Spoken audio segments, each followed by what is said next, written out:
Alabama's Governor Kay Ivey declared this week as non-melanoma skin cancer awareness week. And Dallas Payton talked with a dermatologist about the risk factors and treatment options. Dallas?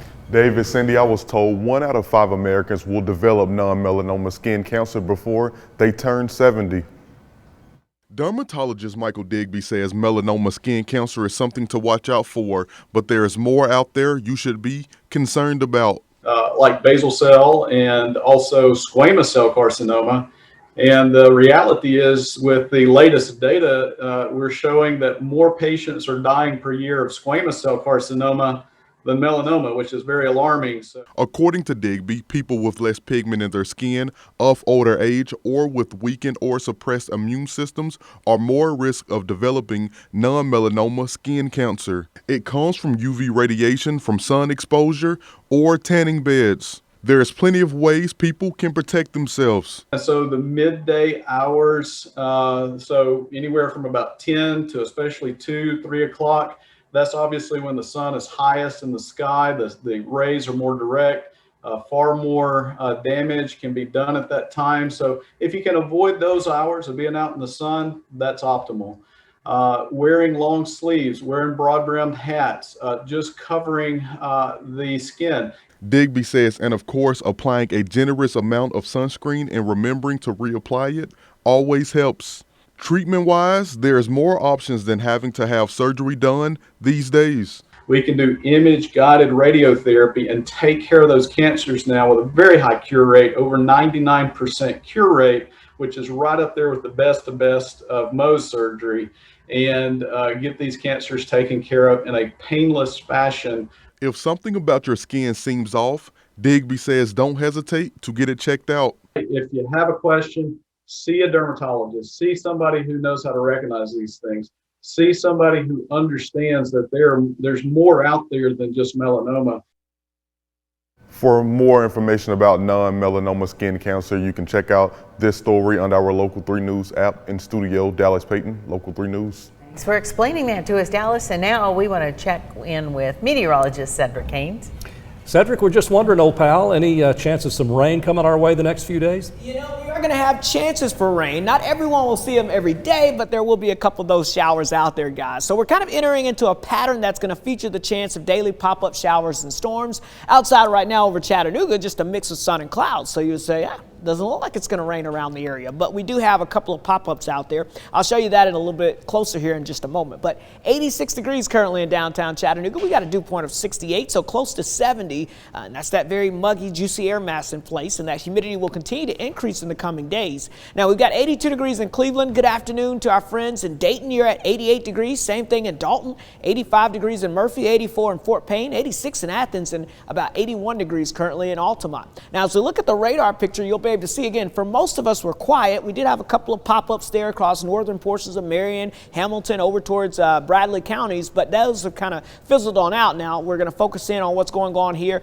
over North Georgia here between Murray County down towards northeastern Gordon County and over towards Gilmer County. We've got a couple of pop-ups, but even these are kind of fizzling out now. But you can see some downpours moving through Eton, Chatsworth, now making its way over towards Ball Ground and down into northeastern portions of Gordon County, and then also over towards the LJ area. We've had a couple of isolated showers. So we'll be seeing some isolated showers, maybe a rumble of thunder continuing over the next couple of hours. Temperatures will stay on the warm and muggy side, but overall it's not hot like it was the past couple of weeks when we had those temperatures well into the upper 90s and heat indices well above the triple digits there. So that's a little bit of a break from that, but still it's quite humid and it'll stay that way tonight. In fact, overnight into the early tomorrow morning, we could even see some areas of patchy fog developing in some spots there due to some of that humidity and moisture in place. So we've got a frontal boundary hanging out across the area. This frontal boundary was down to our south yesterday, so most of the humidity was down to our south. Now that it's made its way back to the north, the humidity has also followed that front back to the north across the region.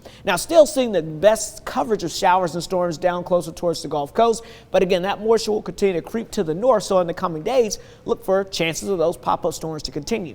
I'm also watching a weak disturbance here in the northwestern Gulf of Mexico. If you look closely, you can see kind of a broad counterclockwise rotation showing up with this system.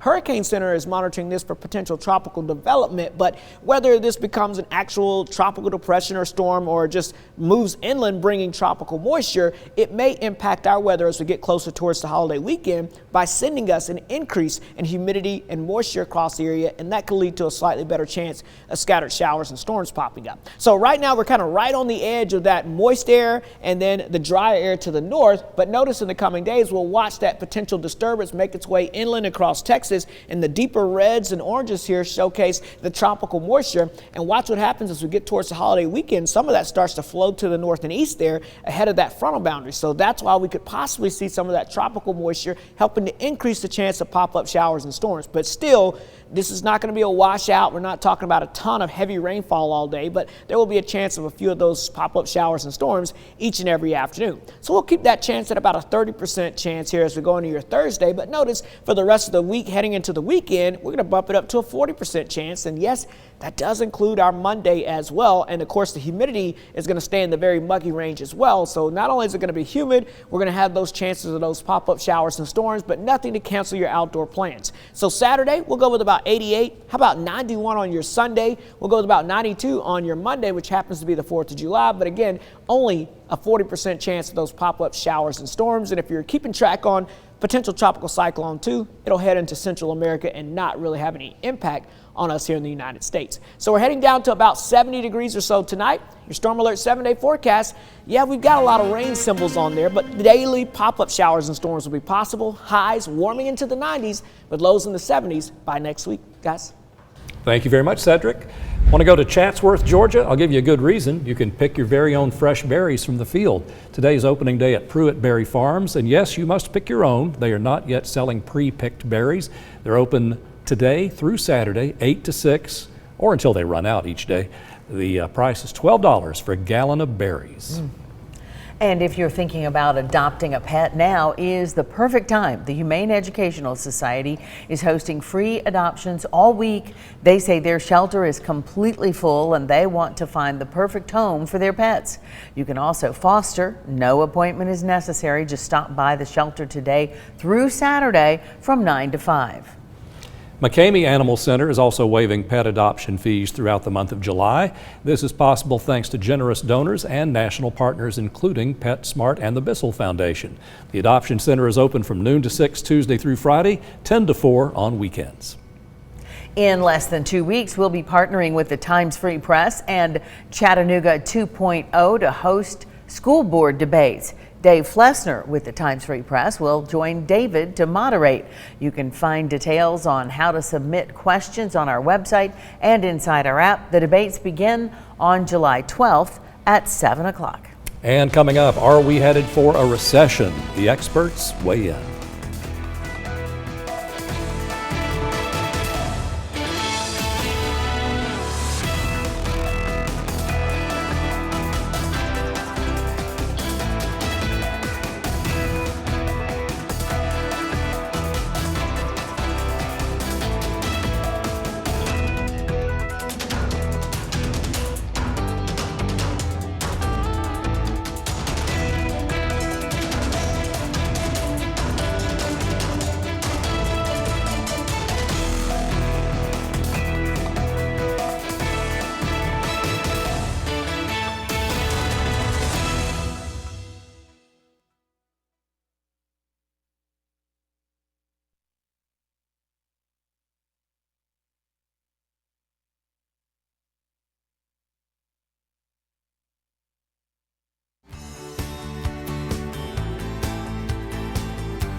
Some analysts are worried about a potential recession in the U.S. economy. The Bureau of Economic Analysis showed real gross domestic product fell at 1.6% during the first 3 months of this year. A recession is usually seen as back-to-back quarters of gross domestic product declines.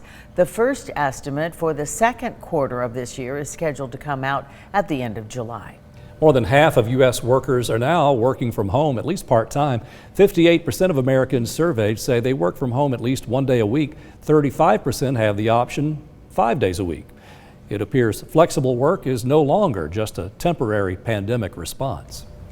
As we get ready for a July 4th travel weekend, Delta is issuing a waiver that will let customers rebook their flights without paying change fees or fare differences. Travelers covered by the policy have tickets to fly between July 1st and 4th. Travel must be rebooked and begin by July 8th and begin and end at the same airport that was originally booked. The waiver allows customers to pay the same price for rebooked tickets, even if the new fare is more costly. Coca-Cola is joining forces with DJ Marshmallow for a new flavor. It's a combination of strawberry and watermelon, which are the masked DJ's favorite tastes. It will make its debut in the United States on July 11th for a limited time only. Coming up next on Local 3 News at 4, ducklings were wandering around the town and got stuck in a drain. We'll show you how a family was able to help.